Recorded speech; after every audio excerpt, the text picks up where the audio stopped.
ESPN reports on how the sale of the Lakers tore the Buss family apart and may have revealed tensions between the organization and LeBron. That's next.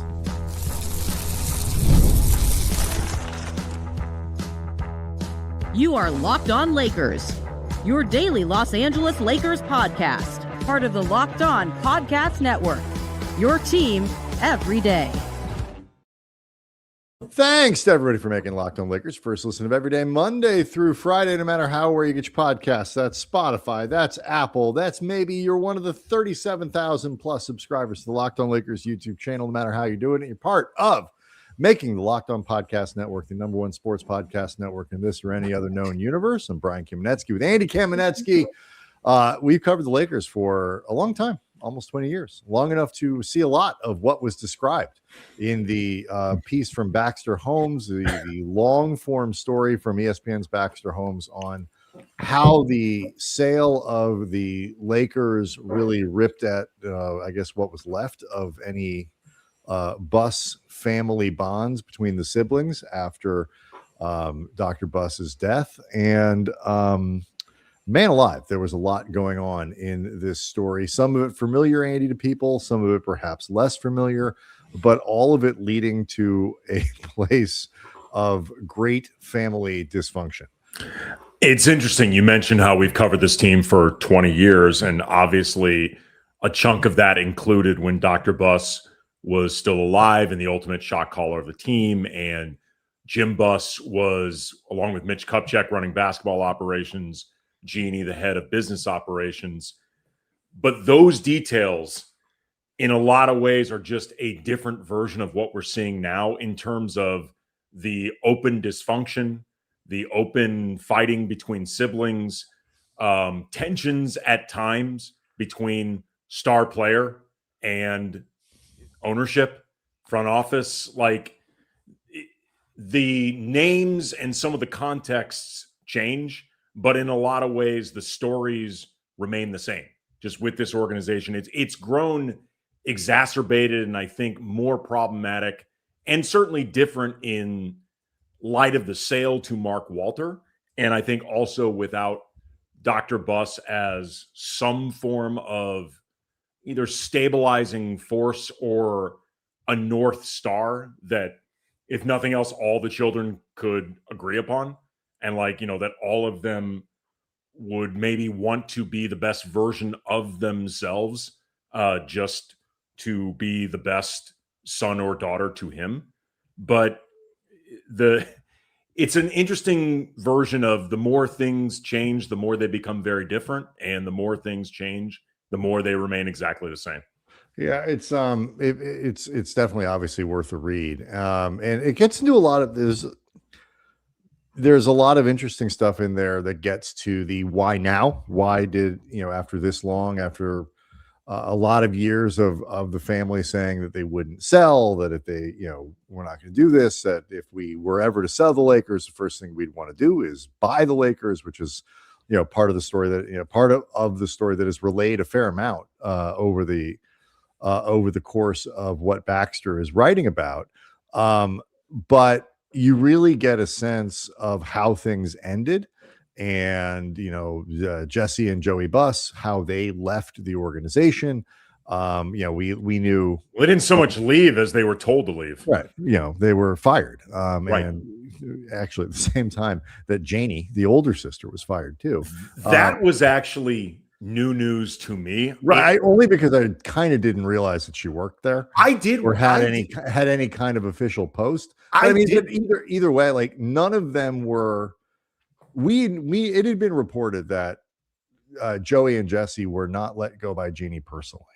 But when you see it in context, just the degree to which this dynamic was no longer tenable seen as tenable inside the organization, or at least how it, you get a lot of sense from, while Joey and Jesse are not quoted in this story, you certainly get a very strong view of their sort of perspective on their view of things, how it was pretty clear to them that as this sale was starting to form, and certainly as it was completed, there was an awareness that their time was limited. And so, like, that stuff about how this sale, which made all of them just, gallons, $500 million each, basically. They're all, but really was the sort of the final nail in the coffin of their relationships. It is fascinating in that regard. Yeah, it's interesting when I mentioned Jeanie Buss, like I was aware that she was still formally involved with the organization. It never dawned on me that she would actually have been fired in this, because it wasn't reported, but also Janie's involvement with the organization had been so far removed from the basketball and the direct business that it never even dawned on me that they would fire her, or that Jeanie would fire her. This was Jeanie as well, in the sense that it never even dawned on me that it would be necessary. But Jeanie being fired as well, I think, is significant just because it really reinforces the idea of how clean a break from the Buss family this sale was for anybody really not involving Jeanie in terms of having any stake in the organization beyond financial. There's a lot in this story that reinforced things that either you and I already knew, things that we had suspected but maybe did not have concrete reporting or evidence on, certainly things that we've heard. The story, though, really, I would say if there's anything that was really revealed about this that I was personally not aware of, but that was very compelling and very sad, is the dynamic and schism really between Jeanie and Joey and Jesse. Mm-hmm. For audience that don't know, the listeners, the viewers, they have different mothers. The four older siblings, Jeanie, Janie, Johnny, Jesse, Jim, they had one mother, and then Dr. Buss remarried, had two children with another mother, which was a source of tension that I was not aware of. Apparently, Dr. Buss had made a promise to the four other children's mother that he would never have children with anybody else. And then obviously in a new relationship, I don't remember if it was a girlfriend or wife, but it's sure. I just, for clarity's sake, did. And this felt like it very clearly to Jeanie a betrayal of her mother in ways that from this piece seems like she always bore some degree of resentment towards Jesse and Joey over it. And it really culminates in this part of the story where, in talking about this promise, quote, Jeanie had learned about the promise, the one that I talked about, many years ago from her mother, Joanne, who said she was heartbroken when Buss later had two sons with his girlfriend, Karen DeMel, in the mid-1980s. But Jeanie said that Joanne ultimately supported Buss and those two sons who were named Joey and Jesse. It's not clear when Jeanie learned about the promise between Joanne and her father, but when she spoke over the phone with Jesse during a 2019 call between them about the organization, in what multiple sources with knowledge of it say marked a sharp pivot from the topic of an Anthony Davis press conference. That's when AD was announced. She brought it up. Given the promise between her mother and her father, Jeanie told Jesse, "You should have never been born." Jesse processed the words along with according to the three people briefed on the call. "You never should have been born." Obviously, I mean, it's a stunning thing to hear from a sibling. It's stunning to, frankly, learn about, even as people who've covered this team for a long time, know the organization reasonably well. But it also speaks to just how much there always was and will be to try to balance between family and this organization. And one of the themes of this piece is how much ultimately this organization got in the way of family, despite the fact that it was supposed to be the thing that the family hinged upon, like the thing that would keep the family together. What is, interesting, ultimately revealing kind of, I mean, the whole thing to me, the story more than anything is overwhelmingly sad to me. Yes. But Point. the is that this conversation reportedly happened 5 years ago, and 7 years ago. Oh, geez, you're right. My math is bad. And they're still, everybody's still working. And because, this thing that, and we've had conversations about, the sort of wishful thinking, I think, that went into Dr. Buss thinking this would work for his kids. I certainly am very empathetic toward the idea of kind of the willful blindness of, just wanting it to be, something that you could leave behind. There's guilt in there because Dr. Buss, Jeanie has talked about it, wasn't around when, the older kids were younger very much. And so I'm sure there was some guilt there. I mean, but also very involved with Joey, with the younger and Jesse, which was older and more established and all that. And creates a very different dynamic. So much going on here. And so what may have seemed obvious to everyone who wasn't Dr. Buss, that this just ultimately wasn't going to work. After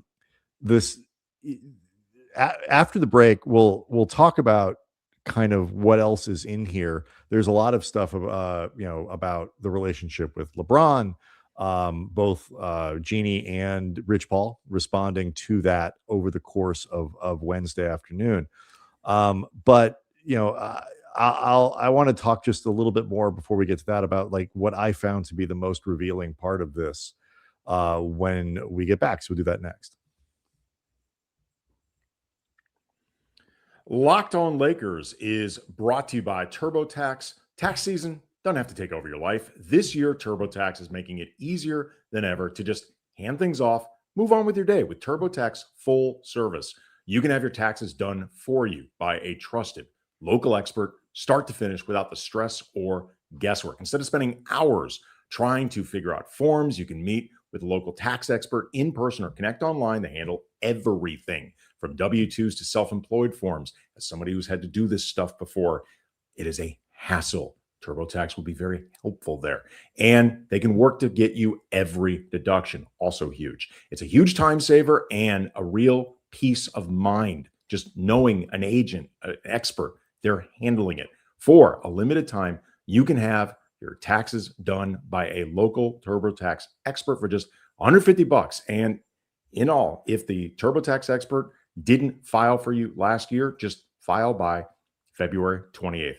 Take taxes off your plate. Get back to your life. Visit TurboTax.com/local to book your appointment today.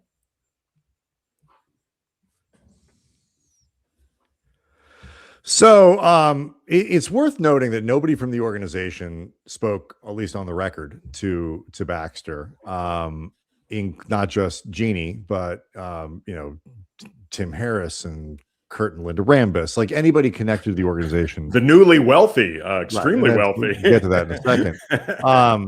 And Joey and Jesse did not speak on the record. Neither did Jim. Though Joey and Jesse had done a lot of talking leading up to this point. Their perspectives are well represented in the story, I think, but they are not quoted. Sure. The two siblings that are Johnny and Jeanie, the two siblings that had the least to do with basketball operations. They loved the team, but they were never involved in anything significant in terms of the day-to-day, certainly nothing that fans would see. And it was those two that I felt, especially with Jeanie, you got this sense of, she was just fired by Jeanie, but says, Jeanie doesn't have a mean bone in her body. All these, and, says the relationship between her and her younger brothers, her half brothers, it would be half brothers, I guess. Yes. Was good. All these other things. And it just becomes clear to me. I think it was Johnny who relayed the story about how, as long as they were to, they could be together and enjoy each other's company and all that, as long as the topic of the Lakers never came up. This thing that was so important to all of them, so valuable for all of them. There's a lot of business going on here and a lot of money tied up in it. It both kept them together because they all had to be. That's how Dr. Buss set it up. And it also ultimately seems to have ruined their relationships, at least for the time being. Well, but it's also even more complicated because among the 6 siblings, the degree to which the Lakers meant something to them more than prestige and income varied greatly as well. Like you mentioned, Johnny Buss, who was formally involved with the organization for a little bit, but of all of them, they all had jobs, but Johnny's had the least amount of formal involvement with the organization at all. Jeanie has had a formal involvement with the organization, but it's always been extremely behind the scenes. Like, to your point, you had forgotten that she even had a role. She was when she was younger, I think she did a lot of their like foundation work and things like that. Jim Buss, very controversially was involved with, scouting and then running basketball ops. Jeanie obviously became the ultimate shot caller and ran business ops. And Joey and Jesse, Jesse with scouting, Joey with the G League, like they both put in a lot of real work and a lot of, frankly, real grunt work, like compared to the prestige and visibility of what Jeanie and Jim did. And the two of them, I've gotten to know Joey a little bit over the years, not well, but the amount that they care about this organization beyond, again, like the eventual liquidity, which, make no mistake, and the story makes clear, also mattered to them. Like they were not doing this as a passion project purely. It was about money as well, just like any owner, any business, any kind. But they cared about this too, and they pictured themselves at one point in Jeannie's role as well. Yeah, that ultimately was taken from them too. And the degree to which Jeanie did a lot of this, Jeanie said, she doesn't think Jeanie has a mean bone in her body, but also wishes Jeanie did this stuff different. No question. Like there was a way that Jeanie went about doing this. It seemed like at the time, and then after this story, just a coldness to it, and even at times, frankly, a territorial nature. An unflattering portrait of Jeanie Buss. There's no question about that. And what it really gets to is it speaks to the shortcomings that, we've certainly talked about it, that, she obviously cares deeply about the team and about her father's legacy and about the role that the Lakers play in Los Angeles. And she's deeply aware of all of those things. She's also extremely sensitive to criticism, and sort of has been for a long time, which is why she's has issues of trust and I think decision making and all these other things, which is why she consistently and has surrounded herself with people that are extremely familiar with her. And Linda Rambis has been around the organization for 25 years, and she was around before Jeanie. Right. For 40, I meant to say 45 years, but it's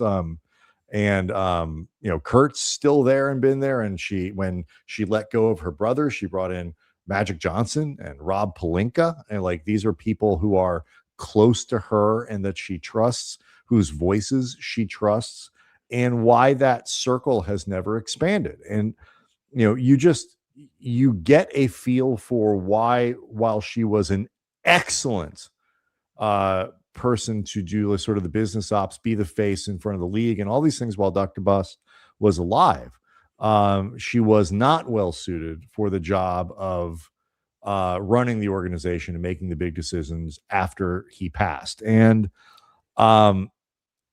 I say all this, with an eye towards sort of what comes next, because the apparatus that is there from the top of basketball ops is gone, but the section of the basketball operation that was headed by Joey and Jesse needs to be filled. And right the hell now, that it has not, honestly, that it has not already been filled. That's a problem. Well, it's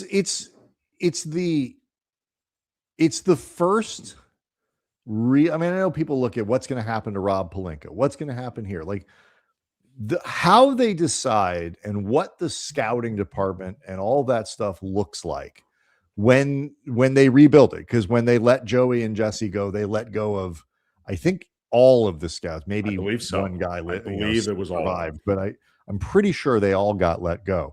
I'm not entirely sure, like, where, I don't know where they are in this process of rehiring or this, that, or whatever. But on delay. Like, let's move this along. No, I agree with you. But over the next year or so or two, how this department gets built out is the first kind of test of what things will look like and how they could be different under a Mark Walter leadership, because Jesse and Joey, I think, did a good job in their respective things, but the scouting department was very small. They had some good runs, but there was a small group. And is it going to stay that small? Are they going to insist on a significantly larger infrastructure and all that kind of stuff? I don't think Rob Pelinka is going to be fired anytime soon. I don't think Jeanie Buss is going to be pushed out anytime soon. I think that's going to take a year or two at the least. But what I do think we'll start to see, perhaps, is changes in how things are run and orchestrated around the organization and the architecture and the infrastructure to look a lot more like how the Dodgers do it versus how the Lakers do it. And the first place that has now been opened up to test this theory is in this space that was vacated by her brothers. And so I am really curious to see how this turns out. Again, time is a wasting. Let's get this thing going. And the last thing I would say about the family dynamic before we get into the details about Jeanie v. LeBron / Klutch is, no matter how you feel about Jeanie in this, Jim in this, Jesse, Joey, all the dynamic, this article makes very clear what was already very, very well known for the last decade plus. The family needed to not be running this organization. And this setup was not tenable. It sucks. I mean, and I mean this in a human way. It sucks that it has to be disintegrated in a fashion that's so ugly, but it needed to be disintegrated. Maybe it wasn't even the right way to disintegrate it, but it needed to be disintegrated. Yeah, I think that is fair to say. It's kind of a miracle it lasted this long. It is, but again, it's the money and Sure. the power plays, and nobody wants to let go of this thing. Nobody's gonna be the first person to let go. And four of them, except Johnny, and Jeanie. I mean, who are like whatever. But even I'm not sure they wanted to sell. I don't, but they. No, I think Johnny clearly was fine. That's true. Sell. If you read the article, Johnny was cool. Johnny was begging to sell. Johnny was like, I mean, he's also older too. Like, he's right. in his 60s. Like, I thought Johnny was older than that. But either way, it was the thing that held them together, and it was the thing that kind of undid their family, and it is done in a way that, I don't know if you're a spiritual, how spiritual you are out listening to this. You sort of hope Dr. Buss isn't like watching, because it just didn't turn out the way he had hoped, even if it was naive to believe that it could work. Let's talk a little bit about the power dynamics between LeBron James and the management that was reported in the story, and how that might impact next season with LeBron and the Lakers. That's next.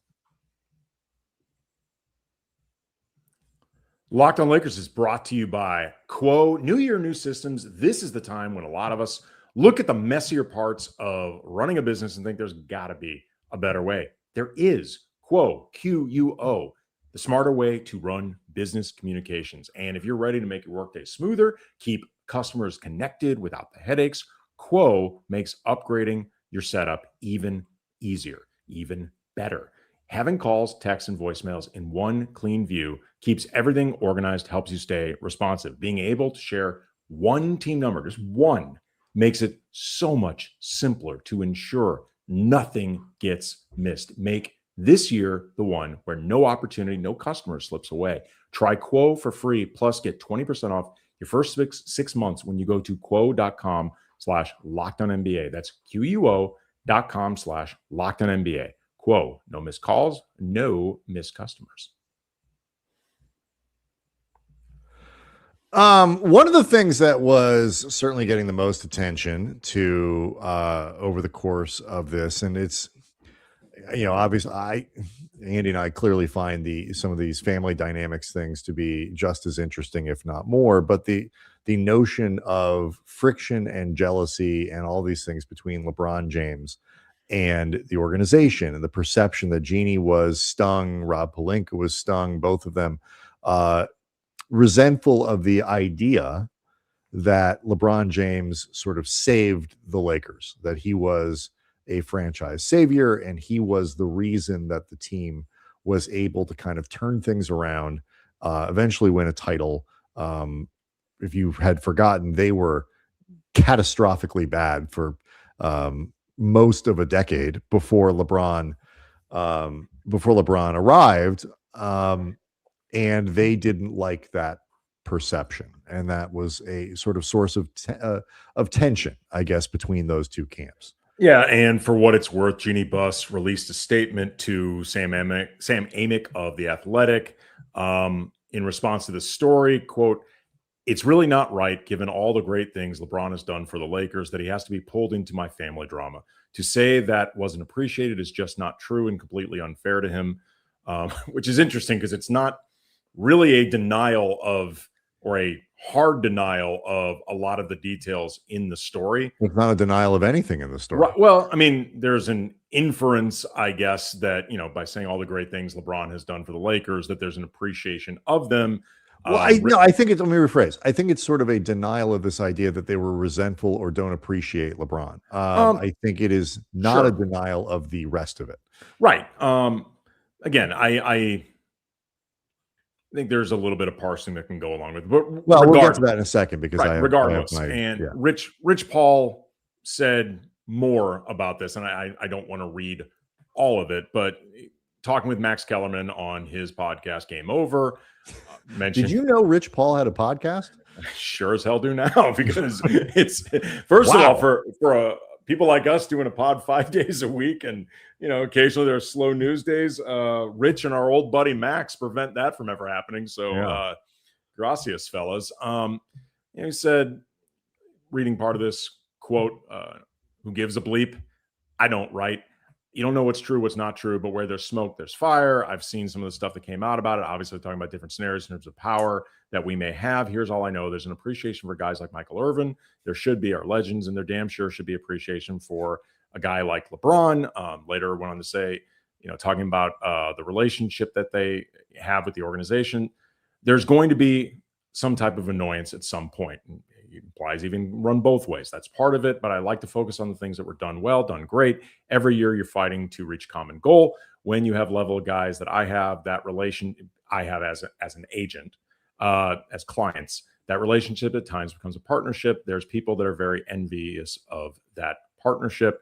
And he says, we're not falling for it. Nobody's falling for it. He's appreciative of all the time with the Lakers, yada, yada, yada. Right. They treated him like what Rich Paul is essentially saying, they've been good to us. Right. Well, and here's the thing about this, though.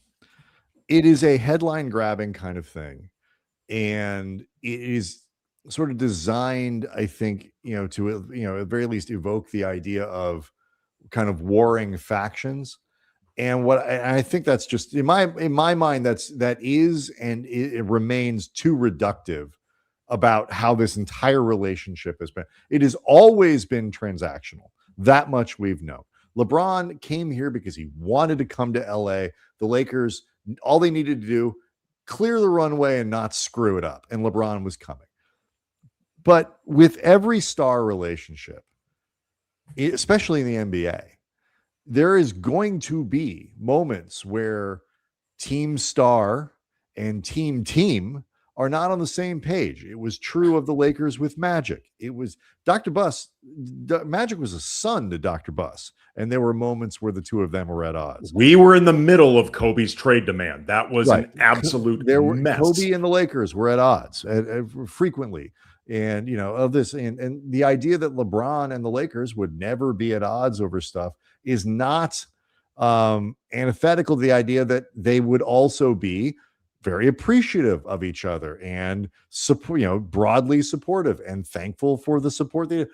They are not mutually exclusive. And so I think the idea, do I think the Rob and Jeanie were resentful of the idea that, they got blamed for the Westbrook deal when LeBron was certainly part of pushing for that? Sure. So LeBron got a lot of grief for that as well, but they also are very sensitive to all forms of criticism. It's why we never see them, and we don't see Jeanie, period, but we never see Rob unless it is such good news that he can't possibly receive any criticism. Like, we just acquired Luka Doncic. Other than that, you don't see from him and you don't hear from him. And so, of course, they're going to be stung by that criticism. They're stung by all criticism, and of course, So I don't. This to me was like sort of the least consequential part of the story, because it seems self-evident to me. Other than, do you think it influences whatever chance might be left for the two sides to think that next year is mutually beneficial for each of them? I would say no, in the sense that I think I've said this many, many times over the last couple of seasons. And say it one more. Well, I was going to say, and certainly during the offseason, I've said this season, there's clearly tension between LeBron / Klutch / Rich Paul and the front office and Jeanie. That's been obvious for a while. I think the relationship is frosty. I don't think it's hostile. And that distinction, by the way, matters, because that can often be the difference between a working, functional relationship and one that is untenable, like we just saw with the Buss family and the disintegration of their six-way ownership of this team. Like, do I think the relationship is great? No, I have not thought it's been great for a couple of years, but I think it's businesslike. Well, no, I think it is more than just businesslike in terms of things not being good. I'm telling you, from what I've heard from multiple people, that's right. But go on, and then I'll tell you if we need to. I'll tell you what I mean by that. Like I said, I think that as long as it is a working relationship and one that can be productive enough, I don't think it's a problem, which is also what I said at the time when it was obvious. For example, the statement Rich Paul left after LeBron opted in, that was meant to sound in some ways ominous. It definitely was unusual. I've never heard of a statement following an opt-in before. Said even then, I don't think it's a big deal in terms of how the season's actually going to play out. Do I think, to answer the question you raised before, do I think LeBron and the Lakers will be together next season? Frankly, only if both sides don't have better options. I think at this point, the relationship has run its course. Yes. In the sense that either side in a perfect world would want to continue it. I think both sides in a perfect world not only would prefer not to continue it, I think that would have been the perfect world preference for a few years. The world is imperfect, hence they are still together. The world might be imperfect next season if LeBron still keeps playing. They might still be together next year, but the relationship has run its course. That's been obvious for a while. That doesn't necessarily have to spell disaster, and I don't think it does spell disaster. If for no other reason than it was only going to last so much longer anyway, because LeBron's in his early 40s. And that's kind of what I'm getting at. When I say it's businesslike, I mean, it is not one, by the time Kobe was done, that relationship between Kobe and the Lakers was not businesslike. That was familial. That was people that were bonded in ways that went beyond basketball. Kobe was bonded to the Lakers in ways that are much. The relationship between LeBron and the Lakers has always been transactional. LeBron, I think, doesn't see himself as, first and foremost, doesn't sense ownership of the Lakers in the same way that Kobe did. And everything about that relationship is that sort of mutual benefit. We want to get a title. We want you to help us get a title. It is not personal. It's business. So you can call that, I think you can call that frosty. You can call that strained. You can call that No, whatever. I wouldn't call. I call it, just so it's clear, I call it frosty because the feelings that accompany that. When Sure. it first began, I didn't find it frosty at all. But it was always businesslike. That's fine. But I'm saying I think there is a very distinct difference between where the relationship began in terms of something purely transactional and where it is now. Right. And I think that's I think it makes a lot of sense because it's always been a transactional relationship, because it's a business-like relationship, their ability to kind of keep their sort of priorities in sync with each other gets harder and harder every year, because as I've noted many times, nobody, including the Lakers and probably LeBron, expected him to be this good for this long. And so for next year, I mean, they were both smart in very quickly quashing any let's make a storyline out of LeBron and the Lakers as a side note to this family drama story.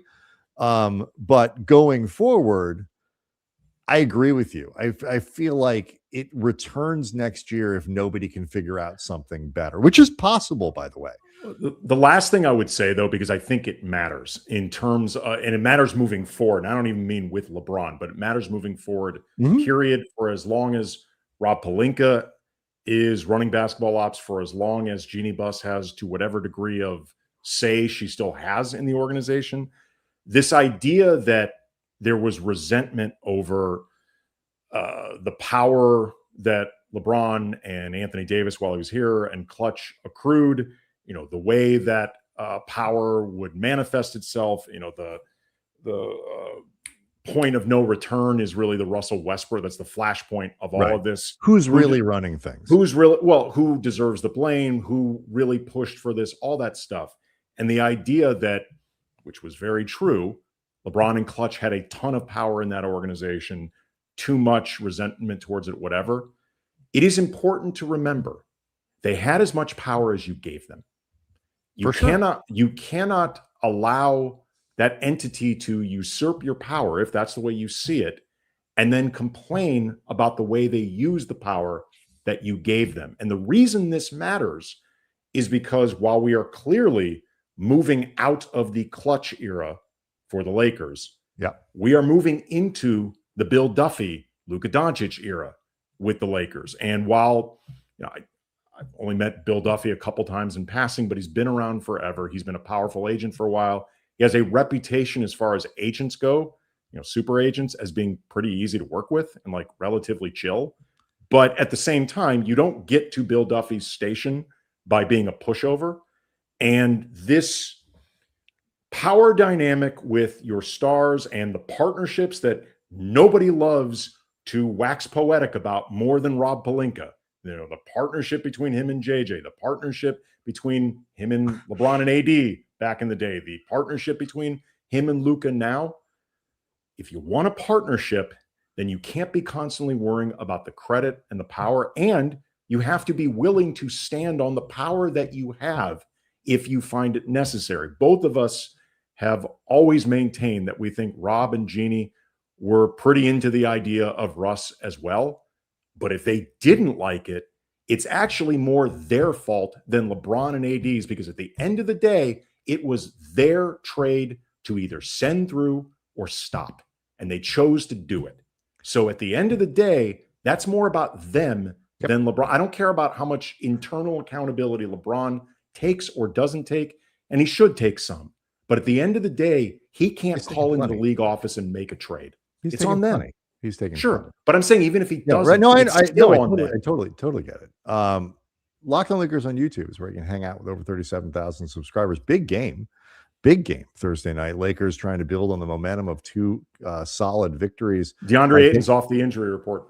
Oh, good. I missed that information. Yep. So the Lakers will be at full strength as they can be to face a Clipper squad that's playing quite well. And we'll see if they can continue their momentum, and we'll see everybody after the game.